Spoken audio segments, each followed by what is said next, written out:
함께 주기도문 하시면서 목요일 새벽 기도회로 함께 나아가겠습니다.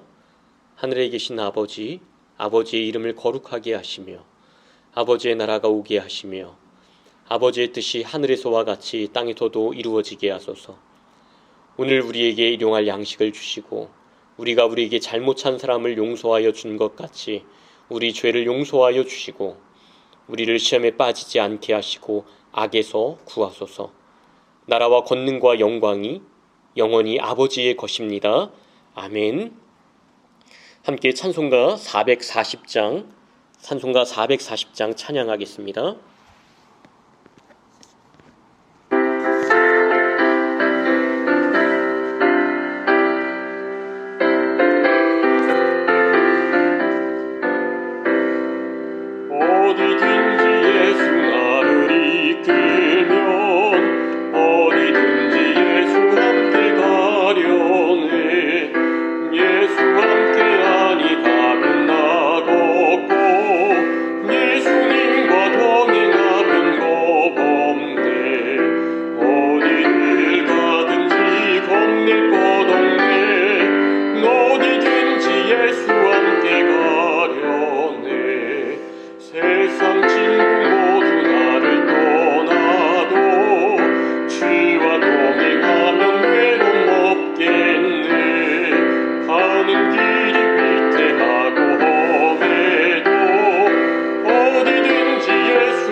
함께 나눌 말씀은 요한복음 15장 18절에서 25절까지의 말씀입니다.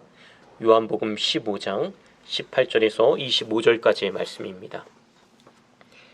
세상이 너희를 미워하면 너희보다 먼저 나를 미워한 줄을 알라. 너희가 세상에 속하였으면 세상이 자기의 것을 사랑할 것이나 너희는 세상에 속한 자가 아니요 도리어 내가 너희를 세상에서 택하였기 때문에 세상이 너희를 미워하느니라. 내가 너희에게 종이 주인보다 더 크지 못하다 한 말을 기억하라. 사람들이 나를 박해하였은즉 너희도 박해할 것이요 내 말을 지켰은즉 너희 말도 지킬 것이라.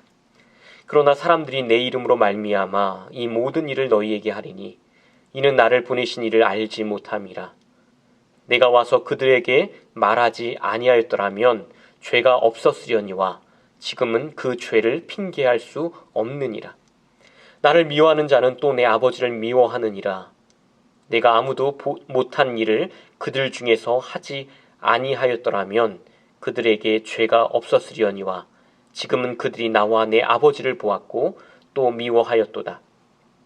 그러나 이는 그들의 율법에 기록된 바 그들이 이유 없이 나를 미워하였다 한 말을 응하게 하려 함이라. 아멘. 예전에 빙점이라는 책을 쓴 미우라 아야코의 이야기를 한 번쯤은 들어보셨을 겁니다. 우리나라에서는 1990년 그리고 2005년에 드라마로도 각색되어서 방영된 적이 있는데요. 작년 말에 제가 이 알라딘 중고서점에 들어가서 좋은 책이 있는지 둘러보았습니다. 가끔 들리는 곳인데 가보니까 이 빙점이라는 책이 눈에 들어오더라고요. 빙점이라는 책이 1960년대에 쓰인 책이지만 베스트셀러고 또 인간의 죄와 미묘한 감정들을 잘 묘사했다는 이야기가 이제 생각이 나서 그때 그 생각이 나서 책을 사서 조금씩 읽은 적이 있습니다. 내용을 보면 이 남편 게이조와 또 아내 나스에라는 부부 사이에 무라이라는 인물이 등장을 합니다. 무라이와 나스에 사이에 실제적인 잘못된 관계는 없었지만 이 미묘한 감정이 둘 사이에 오고 갈 때에 이 어린 딸 누리코를 돌보지 못하게 되는 상황들이 발생했습니다. 둘이 미묘한 감정이 오고 갈 때 어린 딸 이 루리코가 밖에 나갔다가 살해를 당한 거예요. 한 남자가 어린 루리코가 너무 이뻐서 강가로 데리고 갔다가 아이가 울자 그만 당황하여서 이 목을 졸라 죽인 것입니다. 엄마인 나스에는 이 일로 정신병적인 행동까지 보이다가 겨우겨우 치료를 받고 회복을 해요. 그런데 이 남편 게이조가 아내의 외도 사실을 모두 알아버린 겁니다. 용서가 되질 않는 거예요. 아내인 나스에가 죽은 딸 루리코를 대신해 딸을 낳은 것처럼 몰래 입양을 하자고 남편 게이조에게 말을 합니다. 그러자 남편 게이조는 이 아내에 대한 이 복수로 자기 딸을 죽인 원수의 딸을 입양하게 돼요. 이 입양된 요코라는 이 아이는 너무나 사실은 사랑스럽고 순수하고 너무나 똑똑하고 모든 사람들이 좋아할 만한 아이입니다. 나스에도 얼마나 이 루리코를 사랑했는지 몰라요. 그런데 아내가 원수의 딸이라는 사실을 그만 알아버린 겁니다. 그 후로 나스에는 딸 요코를 미워하기 시작해요. 하나도 잘못이 없었지만 너무나 사랑스러운 아이지만 요코는 아버지로 인해 미움을 받으며 이야기가 이렇게 전개가 됩니다. 오늘 말씀을 보면서 이 빙점이라는 책의 이 앞부분의 이야기가 생각이 났습니다. 18절에 세상이 너희를 미워하면 너희보다 먼저 나를 미워한 줄을 알라. 또 23절에는 나를 미워하는 자는 또 내 아버지를 미워하느니라. 우리가 세상을 따라 살아가면 세상과 사실 부딪힐 일이 없습니다. 잘만 풀리면 세상은 어떻게 보면 즐겁기만 해요. 그런데 하나님의 뜻대로 살아가려고 하면 힘든 거예요. 세상이 우리를 가만히 두지 않습니다. 말씀대로 살려고 하면 때론 바보가 되어버리는 것 같아요. 손해보는 일도 생기고요. 불편할 때가 있습니다. 그뿐 아니라 공격을 당할 수도 있어요. 야, 너만 잘났냐? 너만 깨끗하냐? 어떤 땐 그런 것 같아요. 이 목사라는 사실을 숨기고 싶을 때가 있어요. 왠지 그것을 이야기함으로 왠지 약자가 되어버린 것 같은 그런 느낌을 받을 때가 있습니다. 이 사단의 통치 아래 살아가는 이 세상은 하나님과 대적하기 위해서 믿음의 백성들을 공격하는 거예요. 우리가 말씀대로 살려고 하면 이 사단은 우리를 가만히 두질 않는 것입니다. 이번 코로나19로 인해서 교회가 도마 위에 올랐죠. 신천지 집단 감염 이후에 어려움들이 참 많이 있습니다.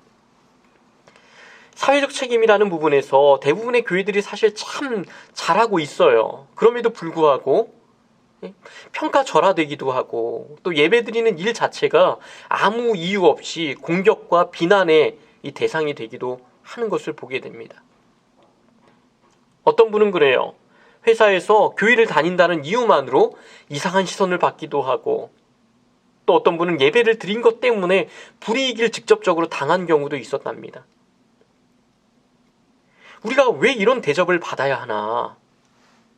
정말 기분이 좋지 않더라고요. 그런 우리에게 성경이 말하는 거예요. 핍박받을 때 기쁘게 여겨라. 고린도서의 말씀입니다. 왜 그럴까요? 예수님 때문에 받는 핍박이기 때문입니다. 예수님 안에 있다라는 증거예요. 그래서 기쁘게 여기라는 겁니다. 사실 우리의 핍박은 그리 큰 핍박은 아니죠. 과거 믿음의 선배들은 정말 엄청난 핍박을 당했습니다. 그러나 그럼에도 불구하고 이 핍박이 그리스도인들을 어찌할 수 없었습니다. 우리에게 오는 작은 핍박들을 우리는 두려워할 필요가 없습니다. 기분 상해할 필요도 없어요. 그런데요, 제가 이 설교를 준비하다가 문득 이런 생각이 들었어요. 지금 우리가 정말 걱정해야 할 것은 어떻게 보면 핍박이 아니라 나태함이라는 마음이 들었습니다. 이게 실제 역사적 사실인지는 모르겠지만 이런 글을 읽으면서 동의가 되었습니다. 옛날 로마의 황제는 이 그리스도인이 자꾸 늘어나는 것에 대해서 큰 위협을 느꼈답니다. 그래서 신하들을 불러놓고 그리스도인들을 없앨 방법을 논의했다고 해요. 황제가 먼저 로마의 법률을 강화시켜서 그리스도인들을 무조건 죽이자는 법을 만들자고 제의했어요. 그랬더니 한 신하가 그러면 안 된다는 거예요. 그 이유는 믿는 자들을 죽여 순교자로 만들면 그리스도인들이 더욱 순교자들을 추앙하기 때문에 역효과가 난다는 것이었습니다.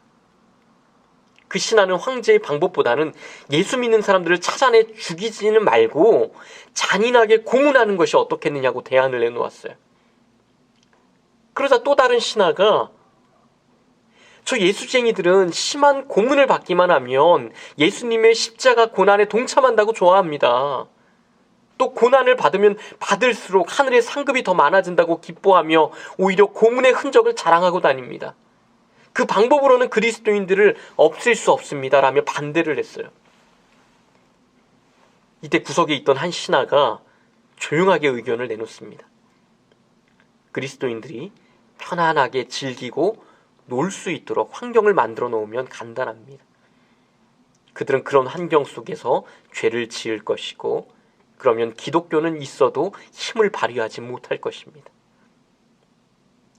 그리스도인들을 없애는 가장 무서운 요인은 외부의 박해가 아니라 나태라는 것이었죠. 나태라고 하는 죄에 빠지게 해서 세상적인 삶을 추구하는 인생으로 만들어버리는 것입니다. 저는 그런 생각을 해봐요. 과거에 이 심했던 핍박, 지금의 이 약간의 핍박도 있지만 우리 그리스도인들에게 찾아온 나태라고 하는 이 문제. 우리가 세상에서 편하게 세상이 원하는 대로 세상의 방법으로 살면 세상은 우리를 미워하지 않습니다. 사단이 우리를 공격하지 않아요. 영혼이 그렇게 죽어가도록 사단이 우리를 가만히 둡니다. 그러나 하나님의 뜻대로 살려고 하면 세상은 우리를 미워할 거예요. 그것은 나를 미워하는 것이 아니라 예수님을 미워하기 때문이고 하나님을 미워하기 때문입니다. 사랑하는 화평가족 여러분, 하나님의 뜻대로 살아갑시다. 그런데 그렇게 살면 죄송하지만 반드시 어려움이 찾아올 거예요. 불편함을 겪게 되실 것입니다. 그래도 그렇게 살아가시기 바랍니다. 코로나19로 인해서 삶의 많은 부분들이 흔들리고 변화되고 여러 목소리가 나오지만 우리가 어떤 면에서 나태해질 수 있지만 우리가 붙들어야 할 것은 너무나 분명합니다. 오직 믿음으로라는 찬양의 가사처럼 세상 흔들리고 사람들은 변하여도 나는 주를 섬기리. 주님의 사랑은 영원히 변하지 않네. 나는 주를 신뢰해. 이렇게 믿음으로 승리해 나아가는 저와 여러분 되기를 주님의 이름으로 축원합니다. 함께 기도하시며 나아가겠습니다. 말씀을 붙들고 기도하기를 원합니다. 예수님으로 받는 핍박을 기쁨으로 받는 뿌리 깊은 신앙이 되게 해달라고 여러분 기도하시기 바랍니다. 코로나19로 인해서 우리의 삶의 많은 부분들이 알게 모르게 우리의 생각들이 그렇게 변해가고 있는데 우리나라가 코로나 바이러스를 초반부터 잘 준비했던 것처럼 영적인 코로나 바이러스가 우리의 영적 생명을 위협하지 못하도록 우리가 깨어 기도하며 하나님의 사랑을 신뢰하는 믿음 되게 해달라고 여러분 함께 기도해 주시기 바랍니다. 또한 교회를 이끌어가는 담임 목사님을 위해 기도해 주시고 본당 증축이 마무리되어 가고 있는데 증축을 위해 기도해 주시고 여러분 가지고 나온 기도의 제목들 하나님 앞에 다 내어 맡기며 우리 함께 기도하며 나아가도록 하겠습니다. 기도하겠습니다.